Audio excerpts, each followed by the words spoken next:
I leaned back in the stiff leather chair, looking at the strangers surrounding me.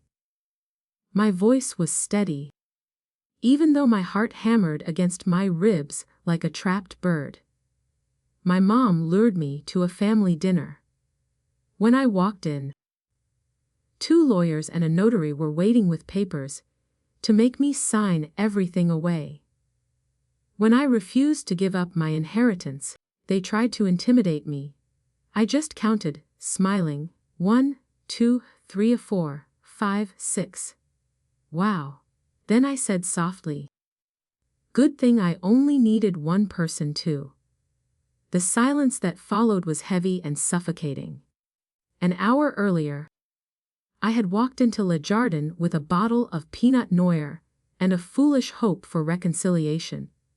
My mother, Eleanor, had promised a fresh start after Dad's funeral, claiming we needed to heal as a family.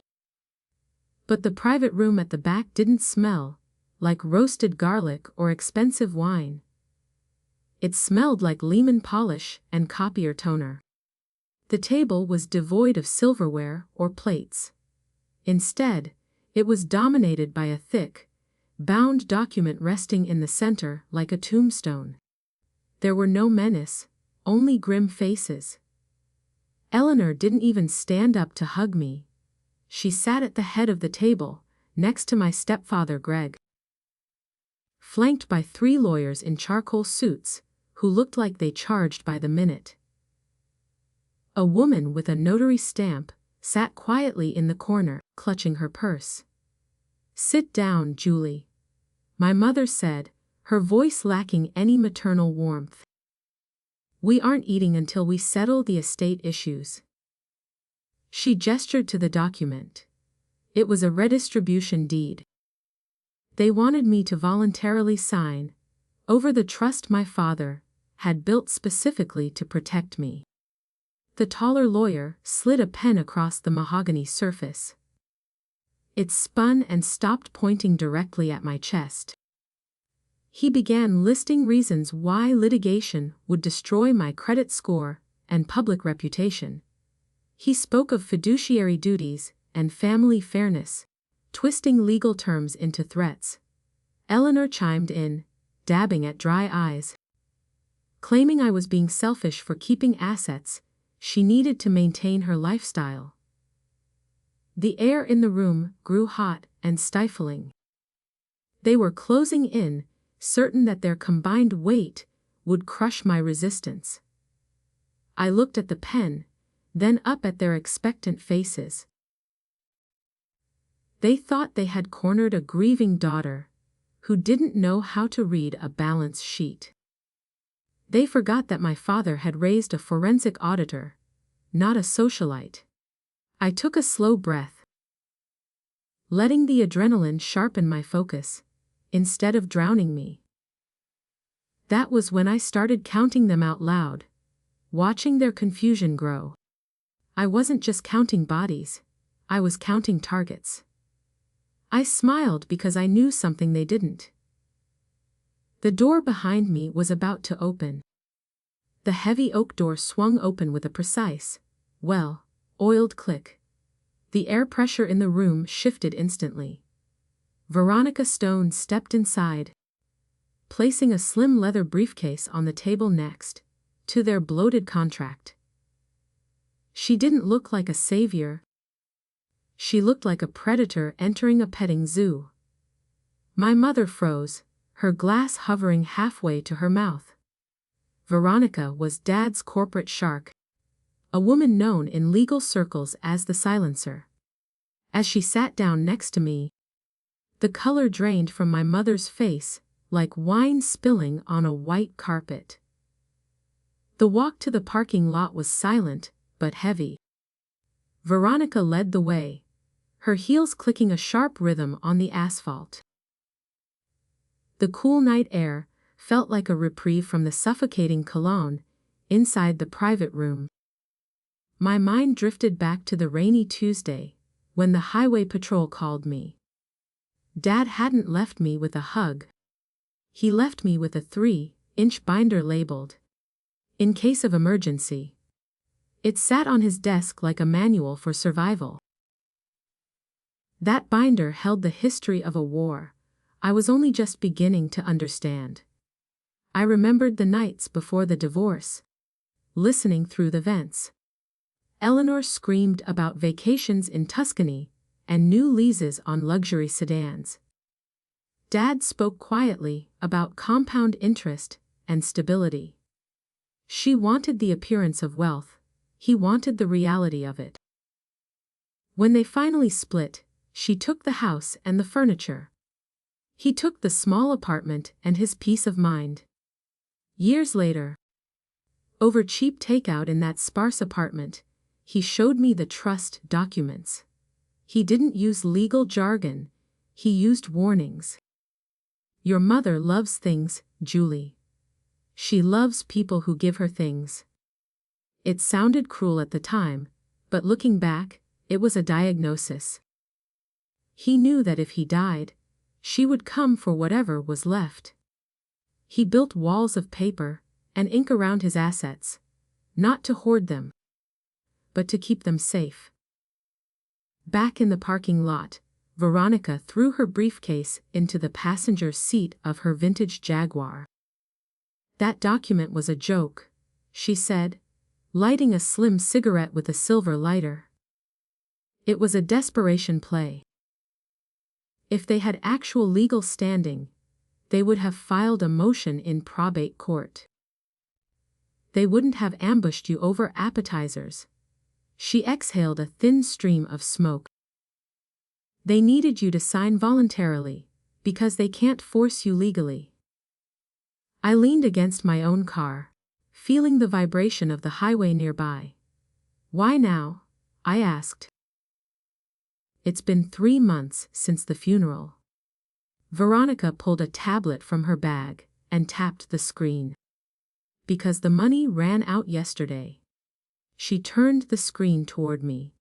It showed a list of liens, maxed out credit cards, and a foreclosure notice on Eleanor's condo.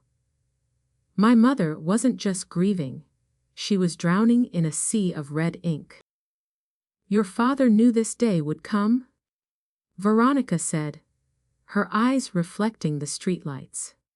He didn't just ask me to be the executor. We designed that trust specifically to withstand what we call a stage 4 cling. She explained the clauses: irrevocable status, external auditing, specific disinheritance language for any contest. Dad hadn't just left me money, he had left me a fortress. Eleanor had walked into that restaurant holding a hammer, thinking she was breaking glass. She won't stop, Julie. Veronica warned, extinguishing her cigarette. Tonight was the polite request. Tomorrow, she gets nasty. I looked at the dark windows of the restaurant, where my mother was likely screaming at her expensive lawyers. I felt a cold, hard resolve settle in my chest, replacing the fear. They had fired their first shot, expecting a scared little girl to surrender. But they didn't realize they were shooting at a tank. The silence following the parking lot confrontation lasted exactly 48 hours. Then, my phone lit up like a slot machine. It wasn't a lawsuit this time, it was a digital barrage of weaponized nostalgia. Eleanor sent photos of me as a toddler, grinning in a plastic pool, captioned with heart emojis.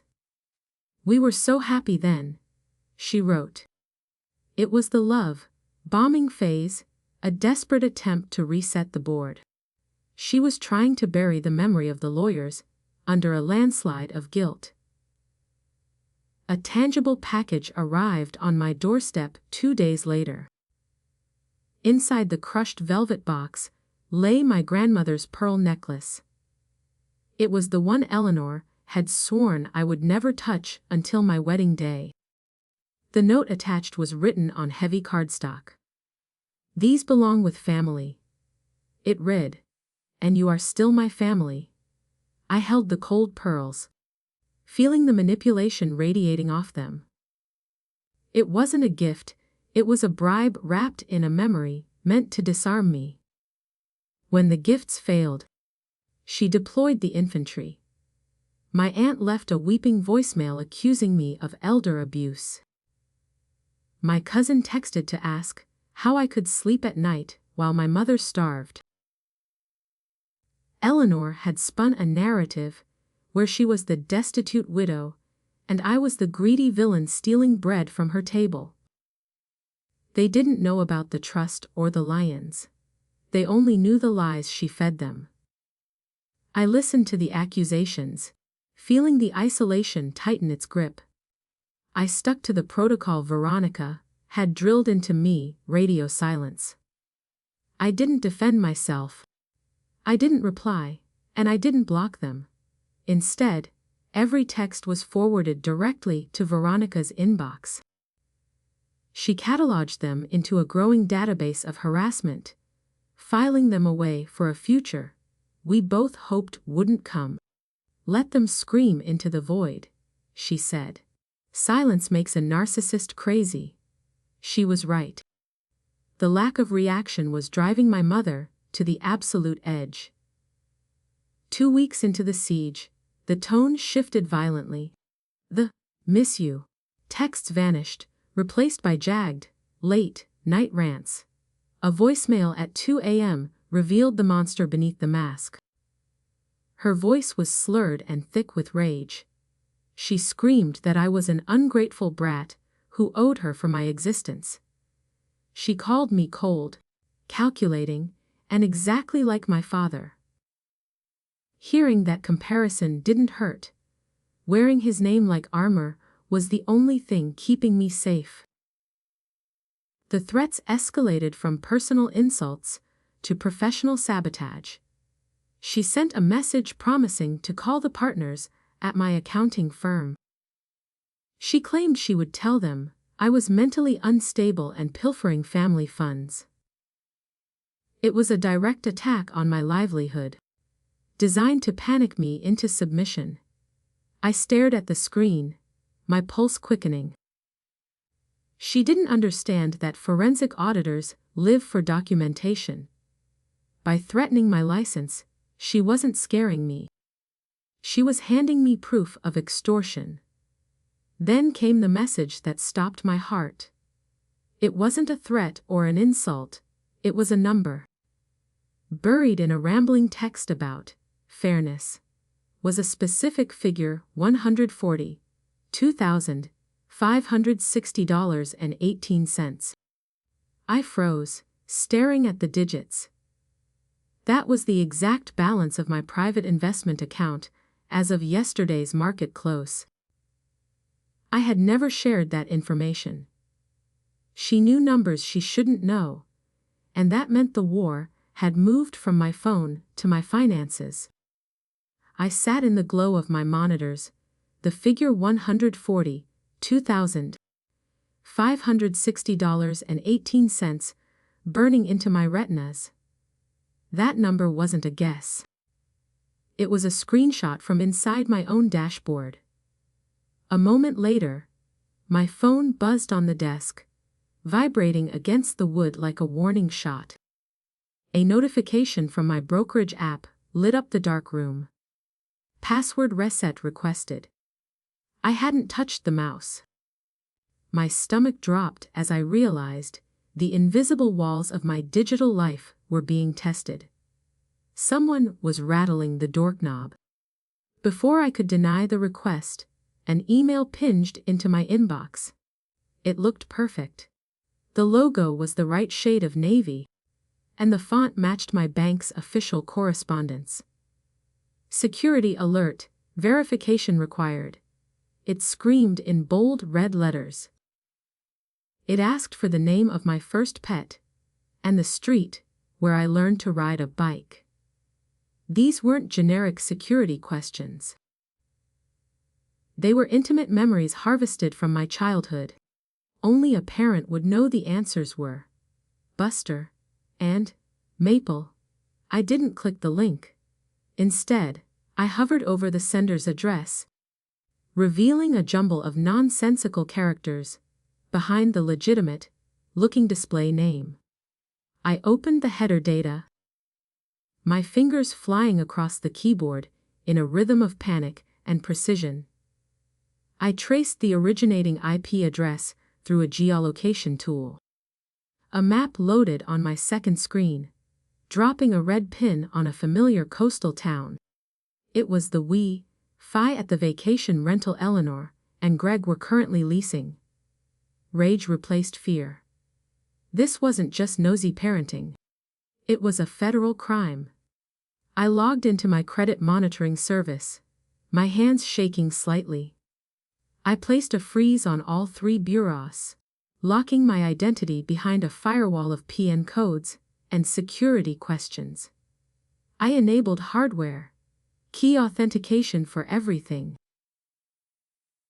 effectively changing the locks on my life. They were trying to drain the accounts before the courts could intervene. They weren't fighting for fairness anymore. They were looting the burning building. My phone rang, shattering the silence. It was the fraud department from my primary bank. The agent sounded tired but urgent. "Miss Julie, we flagged a call from 10 minutes ago," he said. "A woman claiming to be you tried to authorize a wire transfer." I felt the blood drain from my face. "She had your social security number." But she failed the voice authentication phrase. Eleanor had actually picked up a phone and pretended to be me. "What did she sound like?" I asked, my voice barely a whisper. The agent hesitated. "She was distressed. She claimed she was in the hospital and needed emergency funds." It was a performance I knew well. She had used the same trembling tone to get out of parking tickets and restaurant bills for years. Now, she was weaponizing her theatrical tears to rob her own daughter. She was willing to commit wire fraud because she believed her own lie, that she was entitled to everything. I thanked the agent and hung up, staring at the blank wall of my office. The betrayal felt different now. It wasn't just about the money or the insults. It was the erasure of my identity. To get what she wanted, she had to annihilate who I was and wear my life like a costume. I looked at the webcam on my laptop and put a piece of tape over it. Mom wasn't just trying to guilt me out of the money anymore, she was trying to become me to take it. I spent the next morning turning my condo into a digital fortress. I installed high-definition cameras above the door and angled them toward the driveway. A smart doorbell replaced the old button, its blue eye blinking a constant vigil. I synced everything to a cloud server that backed up in real time, ensuring no footage could be deleted locally. My home didn't feel like a sanctuary anymore. It felt like a bait trap.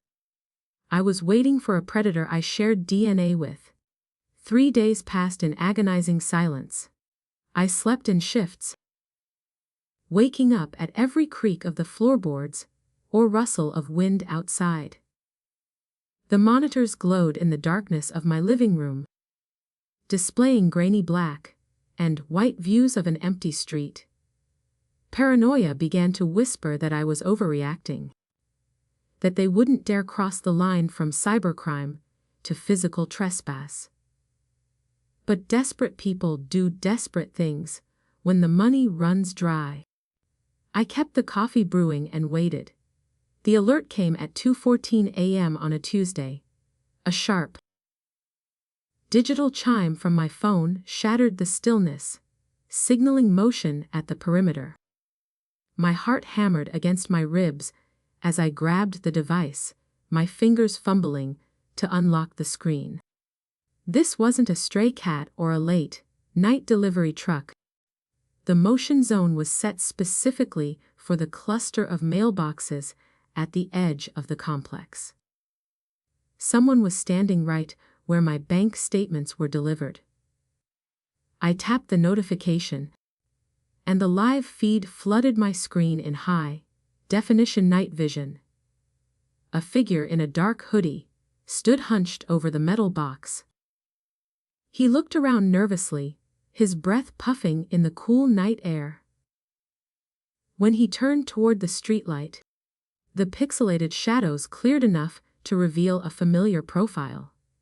It was Greg, my stepfather. The man who had once taught me how to grill a steak was now trying to pick the lock on my mailbox. I watched in horror as he slid a thin metal tool into the slot labeled with my unit number. He wasn't looking for a birthday card. He was hunting for the replacement debit card, or the two-factor authentication codes the bank had mailed yesterday. He fished around, cursing softly, the sound captured clearly by the sensitive microphone. It was a federal crime happening in real time, broadcast to my palm. He looked pathetic and dangerous all at once, a burglar in loafers. Then, the camera caught movement in the background. A car was idling at the curb with its headlights off, the engine humming quietly. It was Eleanor's luxury SUV. Through the tint of the passenger window, I saw the pale glow of a laptop screen, illuminating her face. She wasn't just the getaway driver.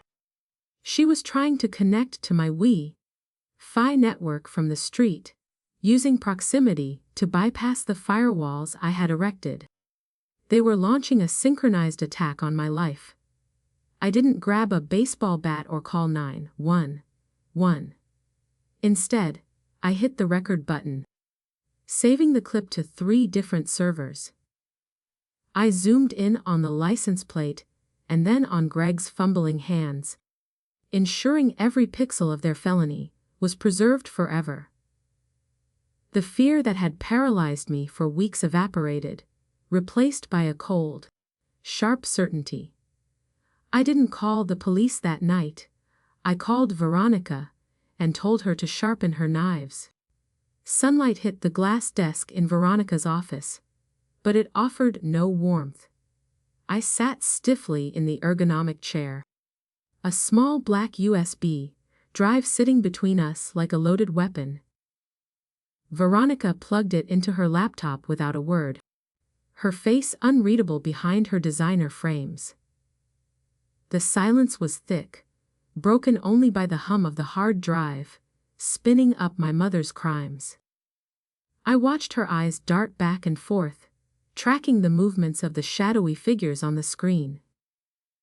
"You got them," she whispered, leaning back. "You actually got them." Veronica turned the monitor so I could see the frame of Greg's hand inside my mailbox. "This changes everything, Julie," she said, her voice dropping to a professional, lethal register. "We aren't talking about a civil suit for harassment anymore. This is federal mail theft, attempted wire fraud, and conspiracy." She tapped the screen where my mother's face glowed in the car window. "This is a felony. If we proceed with this evidence, we aren't asking a judge for a restraining order. We are asking the district attorney for an indictment." The weight of her words settled on my chest like concrete blocks. I looked at the woman on the screen, the woman who had taught me to tie my shoes. Veronica leaned forward, clasping her hands. "You need to understand the consequences. If you file this police report, they will be arrested. They could go to prison. There is no walking this back once the state gets involved." She paused, letting the reality sink in. "But if you don't file, they will keep coming until your accounts are empty. They have proven they won't stop." I closed my eyes, and for a second, I smelled her perfume, that expensive jasmine scent she wore to church. I remembered the way she used to brush my hair when I was sick, humming soft lullabies. It was agonizing to reconcile that mother with the woman hacking my sigh from a leased SUV. The little girl inside me wanted to protect her, to pay the debt, and make the pain stop. But the forensic auditor in me knew the truth. That version of my mother was dead. She had been replaced by an addict craving status. I pulled out my phone and navigated to the voicemail she had left 3 nights ago. I played it for the room, filling the sleek office with her slurred, venomous screaming. "You selfish little brat." Her digital voice hissed. "That money is mine. You are nothing without me." The contrast between the memory of the lullaby and the reality of the vitriol snapped the last tether holding me back. She didn't love me. She viewed me as a malfunctioning ATM. Protecting her now wasn't love. It was just another form of self-destruction. "Give me the pen," I said, my voice sounding older than I felt. Veronica slid a heavy fountain pen across the glass, along with the sworn affidavit she had prepared. My hand hovered over the signature line, trembling slightly. This wasn't just a legal document. It was an emancipation proclamation written in black ink. I pressed the nib to the paper, hearing the scratch of the metal as I signed my name. With that single stroke, I stopped being a daughter and became a plaintiff seeking justice. The silence in the room felt final. An hour later, the air in the police precinct smelled of stale coffee and industrial cleaner. It was a stark contrast to the polished wood of the law firm, loud with ringing phones and squawking radios. I sat at a metal desk across from Detective Miller, a man who looked like he hadn't slept in a week. He took the USB drive with a skeptical grunt, clearly expecting another domestic dispute over a shared credit card. I kept my hands folded in my lap to hide the shaking. This was the point of no return. Detective Miller watched the footage on his monitor, his skepticism evaporating with every second of video. He leaned in closer when the camera zoomed in on the license plate and the laptop screen. "The video quality is incredible," he muttered, typing notes rapidly. "And the timestamps match the bank logs you provided." I nodded, unable to speak. He looked up at me, his expression softening into something like pity. "This is clean, ma'am. We have them on trespass, theft, and unauthorized access. We can have a warrant signed by this afternoon." He tapped a few keys, pulling up a background check on his other screen. His eyebrows shot up as he read the file. "You made the right call coming in," he said, turning the screen slightly so I could see.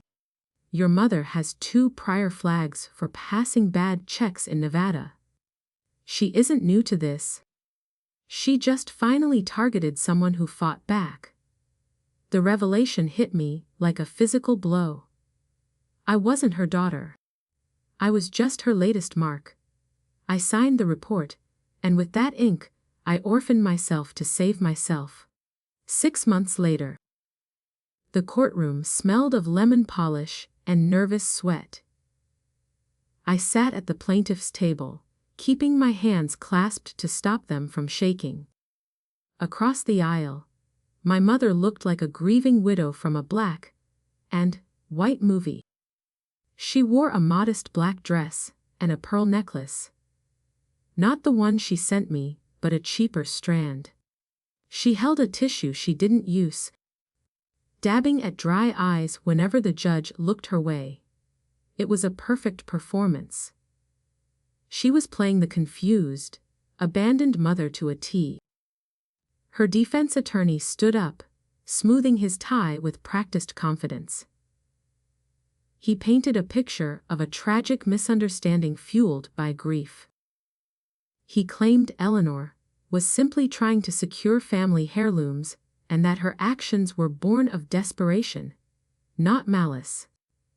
He described the mailbox incident as a mother checking for letters from her estranged daughter.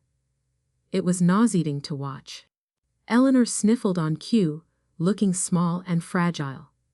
For a moment, even I wondered if I was the villain. Then Veronica touched my arm, grounding me. "Your Honor, we would like to submit Exhibit A," Veronica said, her voice cutting through the theatrics. She didn't shout. She simply pressed a button on the console. The courtroom speakers crackled.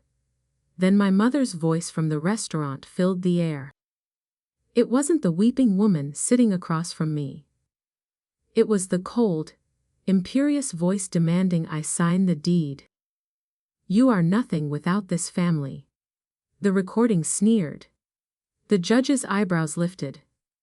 Eleanor stiffened in her chair, the tissue freezing in her hand. The mask slipped. Veronica didn't let the room breathe. "Exhibit B," she announced, queuing up the video on the large monitors. The high-definition footage from my driveway played in stark black and white.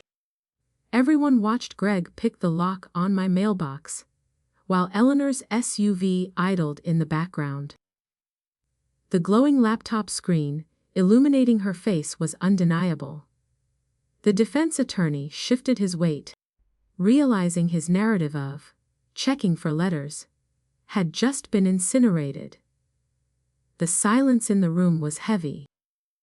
It was the silence of a lie dying in the light. The judge paused the video on the frame of Eleanor's face. "Madam," the judge said, looking over his spectacles, "this looks like a coordinated entry." Eleanor stood up, her chair scraping loudly against the floor. "She trapped us!" she screamed, pointing a shaking finger at me. "She knew we were coming! She set it up!" The bailiff took a step forward. The frail widow act evaporated instantly, replaced by the snarling woman from the voicemails. She wasn't sorry she did it. She was furious she got caught. "Sit down, madam," the judge barked, banging his gavel. The sound echoed like a gunshot. Eleanor collapsed back into her seat, her chest heaving, her face flushed and ugly with rage. Her lawyer put a hand on her arm to silence her, but the damage was absolute. She had shown the court exactly who she was. I looked at her, expecting to feel triumph or anger. Instead, I just felt a profound, hollow pity. She had destroyed her life over money she didn't earn. The sentencing was swift and surgical. The judge wasn't interested in leniency for predators who targeted their own children. He upheld the felony fraud charges and imposed a 5-year probation period. He granted a permanent restraining order, barring them from contacting me or coming within 500 feet of my home. Then came the financial blow. He ordered mandatory restitution for all my legal fees and the cost of the security system. It was a complete dismantling of her resources. The gavel came down with a finality that shook me. We walked out into the hallway, the fluorescent lights buzzing overhead. Eleanor and Greg stood near the water fountain, arguing in hushed, vicious whispers with their lawyer. They looked smaller now, stripped of their pretenses and their power. Eleanor looked up as I passed. For a second, I thought she might scream again. But her eyes were empty. She looked like a ghost haunting a building she had been evicted from. I kept walking, my heels clicking a steady rhythm on the tile. I didn't look back. I stepped out onto the courthouse steps, taking a deep breath of the city air. It tasted like exhaust and freedom. I realized then that I wasn't happy. Happiness implies a gain, a surplus of joy. This wasn't that. This was the clean, sterile satisfaction of a balanced ledger. The debt had been paid. The error had been corrected. The chaotic red ink of my mother's influence had been zeroed out. I wasn't rich in family anymore, but I was solvent in peace. That had to be enough. Veronica stood beside me, lighting one of her thin cigarettes despite the "no smoking" sign. She exhaled a cloud of gray smoke that drifted up toward the courthouse columns. "It's done, Julie," she said quietly, closing her briefcase with a satisfying click. "They can't touch you now. The trust is locked, and the law is a wall they can't climb." I looked at the skyline, finally seeing a future that belonged only to me. The judge banged the gavel, and the sound was louder than any of my mother's screams. 1 year later, fresh paint replaced the scent of courtroom disinfectant. I scraped dated wallpaper off the kitchen wall of my new bungalow. It wasn't a mansion like Eleanor always wanted. It was a modest two-bedroom with good bones and a weeping willow. The deed had one name on it, mine. There were no liens and no hidden clauses. For the first time, the roof over my head wasn't leverage, it was shelter. I wiped sweat from my forehead, smiling at the dust floating in the sun. The inheritance didn't buy sports cars. I channeled my father's spirit. Investing in reliable index funds.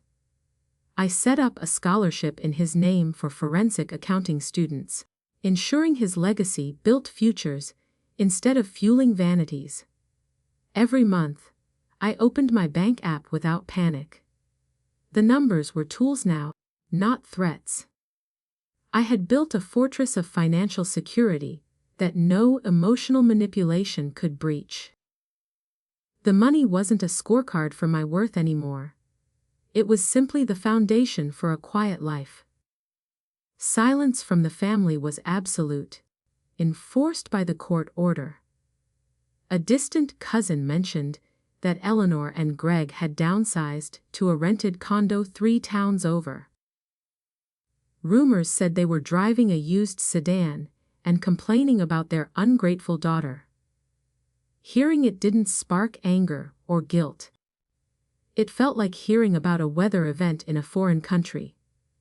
Unfortunate, but unrelated to me. I didn't send help. I didn't send money. I finally understood that you can't save someone who is addicted to drowning. That evening, my kitchen was alive with the sounds of a real dinner party. I chopped basil and garlic, the sharp scents filling the air, a stark contrast to that sterile meal at Le Jardin. There were no waiters in tuxedos, and no hidden contracts under the napkins. I was making lasagna from scratch, a recipe Dad used to make on rainy Sundays. The wine on the counter was a cheap bottle we liked. I set the table for 6, placing the silverware with care. The doorbell rang, but checking the camera didn't spike my pulse. Veronica walked in first, trading her power suit for jeans, and holding a loaf of crusty bread. She was followed by 2 friends and Detective Miller, who had become an unexpected mentor. The laughter that filled the room was loud and unforced. We passed plates and shared stories, the conversation flowing without subtext or hidden agendas. This was the family I had chosen. They didn't want my money or my credit score. They just wanted dinner. As the night wound down, I caught my reflection in the dark kitchen window. I thought back to that terrified woman counting enemies. She seemed so young now.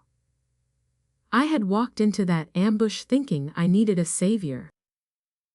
But looking at my eyes in the glass, I realized the truth. Veronica had been the sword, but I was the hand that wielded it. I learned that family isn't the people who share your blood. It's the people who would never ask you to bleed for them.